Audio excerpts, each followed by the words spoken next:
Oi pessoas, tudo beleza? Espero que vocês estejam bem. E hoje a gente está começando então o quarto bimestre, reta final, hein?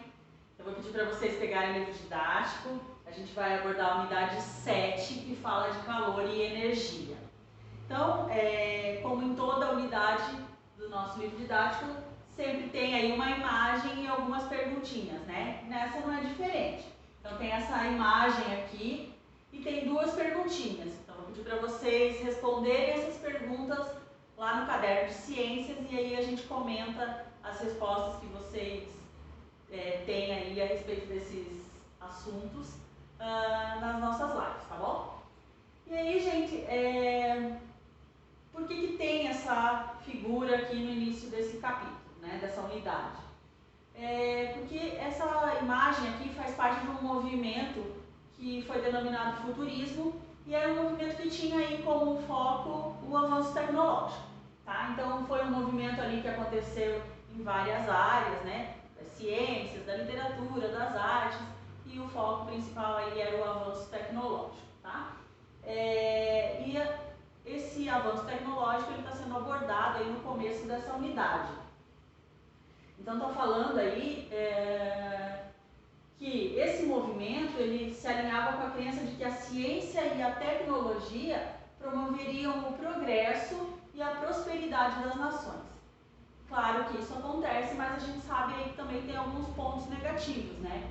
E essa ideia aí de ter pontos positivos e negativos essa ideia é abordada nesse comecinho dessa unidade, tá?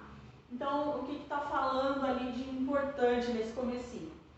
Que o calor e a energia foram duas ideias muito importantes para a sustentação dessa crença aí do avanço tecnológico, né? Afinal, no século XVIII, a Grã-Bretanha presenciou grandes mudanças no processo produtivo com o desenvolvimento de máquinas movidas pelo calor.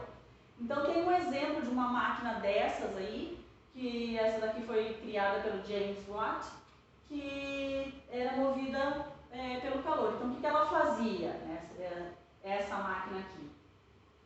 Ela servia para retirar a água das minas de carvão. Então, ela transformava o calor em movimento para poder retirar a água das minas de carvão. Tá? E então é essa a ideia aí. As máquinas movidas pelo calor são as chamadas máquinas térmicas e a gente vai trabalhar um pouco esse conceito e alguns cálculos relacionados a esse conteúdo, tá? E a gente sabe, atualmente existem vários tipos de combustíveis, né, utilizados para movimentar essas máquinas, e também a gente vai abordar alguns desses tipos de combustível, tá? Então, o que também é abordado aí nesse comecinho, lá na página 4 do livro didático de vocês, está falando um pouco do contexto histórico aí relacionado à Revolução Industrial. Então, eles abordam aí nesse texto que os objetos aí, eles passaram, né, de um jeito que era meio artesanal para ser produzido para uma parte aí mais industrial, né? Então, com o avanço tecnológico. Então, o que tem importante ali é a relação ali das máquinas mecânicas de tear. Então, como são representadas nessa imagem aqui. Então, eles deixaram de fazer aí os tecidos de uma forma artesanal para fazer utilizando máquinas. E nas ciências, por que é importante isso, né? Nas ciências, os esforços se voltaram para o desenvolvimento de máquinas cada vez mais eficientes. Então, deixou-se de fazer as coisas aí de forma artesanal para se produzir com máquinas. E aí, nas ciências, para que essas máquinas fossem produtivas com eficiência. Então, tem toda essa ideia aí do contexto histórico, tá? E o que é importante para a gente abordar nessa parte aqui também, é que a gente pode pensar que houve uma maior oferta de produtos a um preço menor do que os artesanais, proporcionando mais conforto e economia às pessoas. Porém, né, teve o outro lado. Então, o movimento criou uma necessidade de consumo que não existia antes. fazendo da aquisição de bens uma distinção social e uma meta, mesmo para quem não necessitava deles e nem tinha condições financeiras de adquiri-los. E isso acabou aí, acontecendo até os dias de hoje, né, gente? Essa ideia aí do consumismo exagerado. Mas, continuemos. Então, né, para finalizar esse contexto histórico aqui, depois vocês vão ler com bastante calma aí o conteúdo, né? Não há só um ou dois lados dessa questão, mas diversas e complexas relações e consequências causadas pela Revolução Industrial nas ciências, na tecnologia e na sociedade. Tá? Então, uma pincelada aí geral no contexto histórico relacionado com o avanço tecnológico. E aí vamos falar um pouquinho dos combustíveis e da obtenção da energia térmica. Então a gente sabe aí que o Sol, né, ele é considerado a nossa principal fonte de calor, foi, né, a nossa primeira fonte de energia, e que a gente sabe aí que outras fontes, com o passar do tempo, foram descobertas ou foram inventadas. E são aí os materiais que são usados como combustíveis.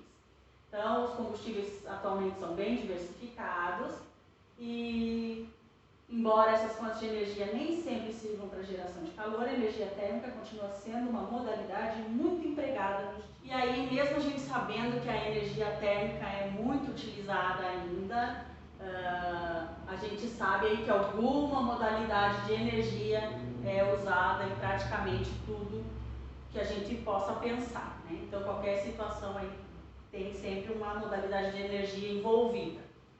E aí, especialmente no que se refere à obtenção da energia térmica, boa parte dos nossos combustíveis teve origem nos processos naturais, tá? Como a decomposição dos organismos, que a gente vai ver aí nos tipos de combustíveis que existem.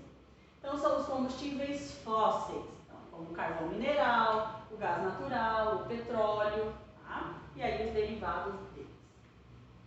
Aí no livro didático de vocês fala um pouquinho a questão dos refugiados, né? Porque sempre se tem aí a ideia da disputa, né? Por locais para poder extrair aí os combustíveis, enfim, né? Gerando aí os conflitos sociais, diplomáticos, enfim, né? Então vamos falar diretamente dos tipos de combustíveis. Na página 6 do livro didático está falando lá dos combustíveis renováveis e dos não renováveis. Então, os combustíveis que são considerados não renováveis, por que eles têm esse nome? Porque eles levaram aí milhões de anos para serem formados, para serem produzidos. Por exemplo, aí o petróleo, o carvão e o gás natural. Tá? Porém, os renováveis são aqueles que podem ser utilizados aí constantemente, né? Por exemplo, a biomassa, o metano e o etanol. Então tem aí no livro didático de vocês o que é a biomassa. Então, é a matéria de origem vegetal. E tem alguns exemplos ali de fontes de combustível de biomassa. Estou falando ali que o petróleo, né, é uma das principais fontes de energia que a gente usa, mas além de não ser renovável, é poluente e motivador aí de diversos conflitos e guerras, como havia comentado a questão aí da disputa, né, de territórios, tá? E é claro que, por causa dessa competitividade aí, os locais, os países que não têm, não conseguem extrair petróleo, eles investem em outras fontes de energia, né? Por exemplo, energia solar, energia eólica, enfim, os vários tipos ali. Ó, gente, nessa aula é só isso e a gente continua então na próxima aula, tá? Beijos e até lá!